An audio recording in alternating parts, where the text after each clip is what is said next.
স্বাগতম ভাগ্যবার্তা অনুষ্ঠানে আপনাদের সকলকে জয় মা তারা।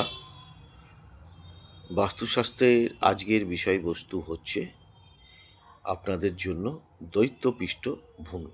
এই দৈত্যপৃষ্ঠ ভূমিটা কীরকম হয়, এর উপর বসবাস করলে আমাদের জীবনে কীরকম প্রভাব ফেলতে পারে। সাধারণ মানুষই অতটা জানে না, তাদের জ্ঞানটাও নেই। হয়তো বাড়ি কিনে ঢুকে বলছে কেন আমাদের এরকম অসুবিধার মধ্যে পড়তে হলো। দেখা যাচ্ছে যে সেটা দৈত্য পৃষ্ঠভূমি। সেটা কীরকম, আপনার অগ্নিকোণ, পূর্বকোণ, ঈশান কোণটা যদি উঁচু হয়, বাকি পশ্চিম দিক, উত্তর দিকে, দক্ষিণ দিকে যদি নিচু থাকে, সেই জমিতে যারাই বসবাস করবে তাদের ক্ষেত্রে ক্ষতি হওয়ার সম্ভাবনা থেকে যায়।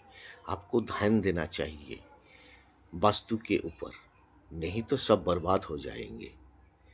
मतलब आपका पूर्वा,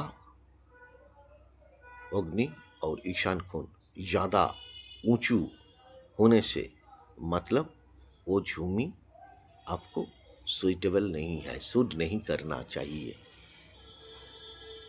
उसके बाद आप बेचकर दूसरा जमीन खरीद करके वहाँ बसवास करने के लिए बहुत अच्छा होगा, लेकिन ध्यान देना पड़ेगा वास्तुशास्त्रों के अनुसार अनुযায়ী।